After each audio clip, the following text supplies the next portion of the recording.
सबके महंग जी भी थोड़ी देर में पहुंचने वाले हैं। अभी कुछ लोग रहे ना जिन्हें सम्मानित करना है, तो मैं प्रभारी से निवेदन करूंगा हम सब लोगों के बीच अपनी बात रखें।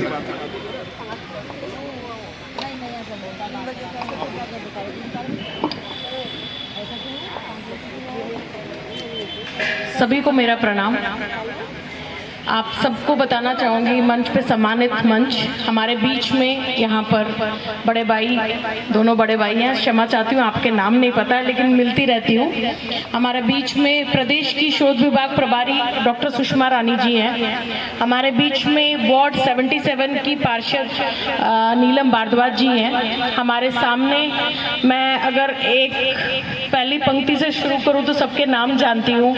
हमारे क्षेत्र के युवा मोर्चा रॉबिन तोमर जी, हमारे वरिष्ठ नेता राकेश जी, हमारी मातृशक्ति और महिला मोर्चे में और सभी आयामों में काम करने वाली ऐसी बड़ी बहन ऋचा भदौरिया जी, हमारे वरिष्ठ गण, हमारे ओपी अग्रवाल जी जिनका आशीर्वाद हम सब पे हमेशा बना रहता है, हमारी बड़ी बहन जिनको अभी सम्मानित किया है। सही माने में जब ये बीमार भी थी तब भी हमारे साथ चुनाव में लगी रहती थी और ऐसे कार्यकर्ताओं का सम्मान बिल्कुल होना ही चाहिए। हमारी बहन, क्षमा चाहती हूँ नाम, आरती बाटला जी, हमारी महिला मोर्चे की अध्यक्ष यहाँ पर हमारी बहन सिमी त्यागी जी। आप सभी उसका दूसरा नाम जानते हैं लेकिन मैं तो सिमी ही बोलती हूँ। और ऐसे मैंने इसका नाम रखा हुआ भाभी जी, क्योंकि राकेश जी की धर्मपत्नी है तो भाभी जी भी करके बोल देती हूँ। हमारी पूर्व पार्षद लवली कौर जी, हमारे राकेश पंडित जी, हमारी गीता पॉल जी, ऐसे कई नाम हैं। क्षमा चाहती हूँ सबके नाम नहीं ले पाऊंगी। इस सभागार में उपस्थित सभी वरिष्ठगण, मेरी मातृशक्ति और भाई और बहनों, आप सभी का अभिनंदन और वंदन करती हूँ। आज चाहिए ना कि कोई छोटा बड़ा ऐसा सोच हमने रखनी चाहिए। और इस विचारधारा पे आज आप देख रहे हैं भारतीय जनता पार्टी में जितने भी महापुरुष, चाहे वो विपक्ष दल के क्यों ना हो, लेकिन उनको पूरा सम्मान दिया जाता है। और विपक्ष ने कभी भी डॉक्टर भीमराव अंबेडकर जी को सम्मान नहीं दिया। आप सोचिए, लोकतंत्र का सबसे बड़ा जो हमारा संविधान उन्होंने बनाया है और उन्हीं को सम्मान नहीं दिया गया। लेकिन हमारे भारतीय जनता पार्टी ने कभी किसी वर्ग को अलग नहीं किया, कभी महापुरुषों को जिन्होंने इस देश के लिए अपना योगदान दिया है कभी उनको अलग नहीं किया।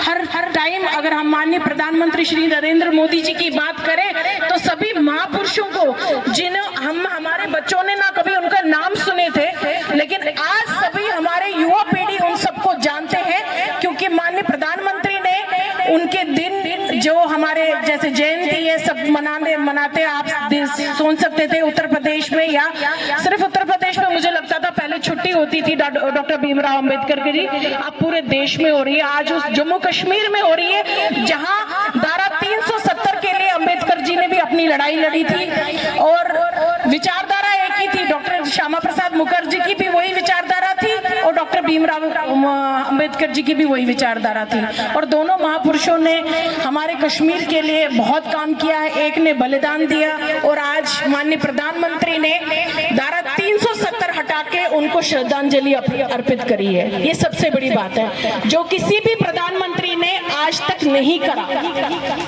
आज आप देखिए राम मंदिर बना है, आप सबको पता है कितनी कठिनाइयों के बाद वो बना है, कितने पीढ़ियों ने उसके लिए लड़ाई करी है। तो अगर आज राम मंदिर बना है तो वो किसकी वजह से बना है? इन्हीं महापुरुषों की वजह से। और ये लड़ाई हम आज तक जारी रख पाए सिर्फ इन महापुरुषों की विचारधारा से।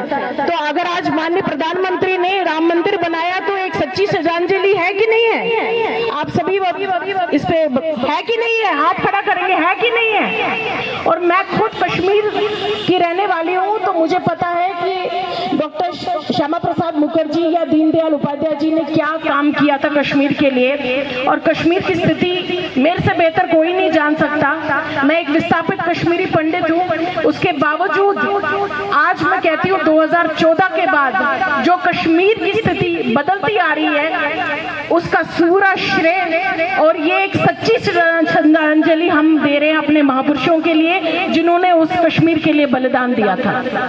ये बड़ी बात है। और ऐसे ही हम कार्यकर्ता जो हम नीचे स्तर पे कार्यकर्ता है, मैं तो अपने आप को किसी पदाधिकारी का नहीं मानती, मैं कार्यकर्ता के रूप में काम करती हूँ और आने वाले समय में भी समर्पित कार्यकर्ता के रूप में ही काम करूंगी। और नीचे हम जब हम धरातल तक काम करते हैं, हम सबका एक योगदान आपसे चाहती हूँ आज। जैसे हमारे इतने काम हुए हैं, भारतीय जनता पार्टी का नाम ना भी लो, लेकिन माननीय प्रधानमंत्री का नाम तो लेंगे ना। नरेंद्र मोदी जी का तो नाम लेंगे, जिन्होंने पूरी हमारे राष्ट्र का एक निर्माण ऐसा करा है इस वक्त, और पूरे विश्व भर में हम मशहूर हैं आज की डेट में, सिर्फ माननीय प्रधानमंत्री की वजह से। तो आप छोटी मोटी सड़कों की बातें, बिजली की बातें, पानी की बातें भूलकर आप ये देखिए कि हमारा आज भारत जो हमारे विश्व को आगे बढ़ोतरी दी है माननीय प्रधानमंत्री जी ने, उसको हम नीचे धरातल तक कैसे पहुंचाए, ये हमें योगदान देना है। क्योंकि कहीं ना कहीं आप में से कई लोग होंगे जो लाभार्थी होंगे, किसी न किसी आयाम के आप लाभ उठा रहे होंगे, किसी न किसी, हम सभी लाभार्थी है। पहले तो कोविड वैक्सीनेशन हम सबको लगा तो हम सभी लाभार्थी है, मैं अपने आप को भी लाभार्थी मानती हूँ। सब आधे से ज्यादा हमारी संख्या होगी जिनके पास आयुष्मान कार्ड होगा। तो आप सोचिए, ऐसी श्रद्धांजलि ही देना हमें महापुरुषों को। हमारे हम सिर्फ ये ना कि फोटो पे माला चढ़ा रहे हैं, पुष्प अर्पित कर रहे हैं, ये ऐसी श्रद्धांजलि। माननीय प्रधानमंत्री ने इसका रुख बदल दिया कि श्रद्धांजलि देनी है तो ऐसी दो, जो उनका सपना था उसको साकार कर दो। तो आने वाले समय में भी हमारा एक सपना है, 1 नेशन 1 इलेक्शन। मैं आप सभी से आज आग्रह करती हूँ, इसकी चर्चा आसपास जरूर करें। हमारे कई कार्यकर्ता यहाँ बैठे हैं जो ऑलरेडी इस आयाम पे काम कर रहे हैं, सभी वरिष्ठ नेता इस पे काम कर रहे हैं, प्रतिनिधि इस पे काम कर रहे हैं, लेकिन आज जनता सामने बैठी है, और वो जनता जो प्रदीप चौहान जी की जनता है, जो उनको चाहती है, तो उनके लिए आप जब धरातल तक चर्चा करेंगे 1 इलेक्शन 1 नेशन की, तो आपकी बात सभी सुनेंगे। ये चर्चाएं आगे तक पहुंचती है। यही इन्हीं शब्दों से मैं अपनी वाणी को विराम देना चाहूंगी। जय हिंद, जय भारत।